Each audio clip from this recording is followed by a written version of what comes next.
नमस्कार मित्रांनो, आमच्या चॅनलवर नवीन असाल तर चॅनलला नक्की सबस्क्राईब करा, म्हणजे तुम्हाला मालिकेचे नवनवीन एपिसोड सर्वात अगोदर पाहायला मिळतील. तर अप्पी आमची कलेक्टर या मालिकेमध्ये काय घडलं? अप्पी सर्व मुलींना विचारत असते की या नराधमाने तुमच्यासोबत काय काय केलं हे मला तुम्ही सांगा. तर तो नराधम बोलतो की मॅडम तुम्ही हे काय बोलता आहे, तुम्हाला काही कळतंय का? अप्पी त्याला गप्प करते. तू गप्प राहा म्हणते, नाहीतर मी तुझी आता या इथूनच धिंड काढणार. तो तो तो बोलतो, तुम्ही काय करणार? पोलीस स्टेशनला टाकणार ना? तर अप्पी बोलते, हो पोलीस स्टेशनला आता टाकेलच मी तुला. तर तो नराधम बोलतो, मला पोलीस स्टेशनला टाकाल, तुम्ही कोर्टात मला न्याल, पण कोर्टात पुरावे कुठून सादर कराल? मी तसाच सुटून जाईल. तर त्याचं हे वागणं ऐकून अप्पी खूप चिडते. अप्पी बोलते, तुला मी असा सबक शिकवणार नाही. तर एक मुलगी त्यातील बोलते, मॅडम बघा, ती आपलं घाव दाखवते, तिला तिला खूप लागलेलं असतं.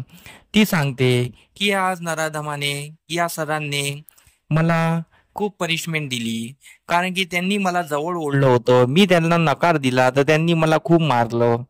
हे ऐकून अप्पी बोलते, आता तर तुझी खैर नाही, तुझ्या विरुद्धात एवढे पुरावे उभे करणार मी की तू कधीच सुटू शकणार नाही. मी तुझी आता या गावभरातून ढिंड काढणार. तर गायडोंडे अप्पीला समजवतो, मॅडम असं नको करा, कारण की तुम्ही कलेक्टर आहात. तर अप्पी कुणाचं ऐकत नाही. अप्पी बोलते, गायडोंडे मी जे आता ठाणलं आहे ते मी आता करूनच दाखवणार. तर अप्पी त्याची कॉलर पकडते आणि त्याची गावातून ढिंड काढत असते. आणि ती गावातून ढिंड काढताना त्याला ओढत ओढत नेत असते. तर ओढत ओढत नेता नेता सर्व पोलीस अधिकारी त्यांची तिच्या सोबत चालत असतात. चिंचुके पण हे बघत असतो, सर्व अधिकारी ते बघत असतात. आणि बाकी त्या शिक्षकांना पण माहित नसतं की हा सर असा करू शकतो म्हणून. त्यांना पण त्यांची लाज वाटत असते की आपल्या शाळेत असा शिक्षक आहे म्हणून. तर ते पण अप्पीच्या मागे समोर समोर जात असतात आणि सर्व हळूहळू पोलीस स्टेशनच्या दिशेने जातात. तर अप्पी पोलीस स्टेशनला पोहोचत पोहोचत सायंकाळ होऊन जाते. आणि इकडे पोलीस स्टेशनला चिंचुके आणि अर्जुन तिथे असतो. तर चिंचुके अर्जुनला घडलेला प्रकार सांगतो. त्यांना अप्पीला बघून पूर्ण घडलेला प्रकार समजू येतो. तर अर्जुन चिंचुकेला बोलतो, या माणसाचा काही विल्हेवाट आपल्याला लावायला पाहिजे.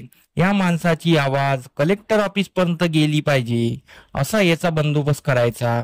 चिंचुकेला ऑर्डर दिल्यानंतर चिंचुके बोलतो, हो सर नक्की. तर अप्पी तिथे पोहोचते. अप्पी तिथे पोहोचल्यानंतर ते नराधमाला अर्जुनच्या ताब्यात देते. तर तिथे आर्या येते. आर्या बोलते, मला घडलेला प्रकार सर्व समजलेला आहे आणि या नराधमाने त्या मुलींसोबत काय काय केलं हे कळलेलं आहे. खूप चुकीची गोष्ट घडलेली आहे. तर अप्पी तिला गप्प करते. तर त्यानंतर अर्जुन बोलतो, अप्पी मला तुझा अभिमान आहे, या माणसाला या नराधमाला मी याची चांगली शिक्षा देणार. तर अप्पीचा व्हिडिओ व्हायरल झालेला असतो. तर चिंचुके तो व्हिडिओ दाखवतो आणि बोलतो, हे व्हिडिओ चुकीचा ठरलेला आहे, याच्यानी मॅडमच्या पोस्टला धोका येऊ शकतो आणि मॅडमचं जे कॅलिबर आहे ते पण घसरू शकते. अर्जुन बोलतो, मी अप्पीच्या पाठी आहे, तिने जे केलं ते योग्यच आहे आणि अशा माणसासोबत असंच केलं पाहिजे. तर चिंचुके बोलतो, मग हे व्हिडिओचं काय करायचं? तर अर्जुन बोलतो, काही नाही. अप्पी त्याला उत्तर देईल. अप्पी जे काही झालेलं आहे ते बरोबर उत्तर देईल. मी तिच्या पाठीमागे आहे, तिने जे केलं योग्य आहे. अप्पीला अर्जुनचा पाठिंबा पाहून अप्पी पण स्माइल करते. अप्पी बोलते, खूप छान, खूप छान अर्जुन, तू माझ्या पाठी आहे, पण आपल्या कुटुंबाला याचा काही झालेला नाही पाहिजे. तर अर्जुन बोलतो, अप्पी तू टेन्शन नको घेऊ, मी खंबीर आहे, मी बघतो सर्व. आणि अर्जुन आणि अप्पी एकमेकाकडे स्माइल करतात आणि त्या नराधमांना आतमध्ये टाकते. त्यानंतर इकडे घरी दिप्या घरी आलेला असतो. दिप्याला फार भूक लागलेली असते. दिप्या भुकेने कळवळत असतो. तो मोनाला बोलतो, काय स्वयंपाक झालेला आहे का, मला जेवण वाढ. तर मोना बोलते, जेवणाची वेळ व्हायची आहे. तर दिप्या बोलतो, जेवणाची वेळ व्हायची आहे तरी मला काहीतरी खायला दे. तो चिडून बोलत असतो. इकडे रूम मध्ये अमोल आणि रुपाली बोलत असतात. तर अमोल गोळ्या खात असतो. तर रुपाली अमोलला बोलते, आपल्याला उद्या हॉस्पिटलला जायचं आहे. अमोल बोलतो, मोठी मा तू माझी किती काळजी करते, एवढी काळजी कशाला करते? मी तर 2 महिन्याचा साथीदार आहे आणि मला उरलेले दिवस माझ्या मा बाबासोबत घालवायचे आहे. तर रुपाली देत बोलते, असं काही बोलायचं नाही, उद्या आपल्याला हॉस्पिटलला जायचं आहे. अमोल बोलतो, पण शाळा पडेल ना, आणि शाळा पडली तर मा बाबाला कळेल ना. तर रुपाली बोलते, काही करणार नाही, मी आहे, मी बघते सर्व. तर अमोल बोलतो, ठीक आहे, पण हॉस्पिटलला जायचं आहे. तर अमोल बोलतो, तिथे काय करायचं आहे? तर रुपाली बोलते, तुझ्या 2-3 टेस्ट करायचे आहे फक्त. तर अमोल ठीक आहे बोलतो आणि ते तिथे बाहेर निघून जातात. आणि रुपाली खाली उतरत असते, इकडे दिप्या भुकेने कळवळलेला असतो.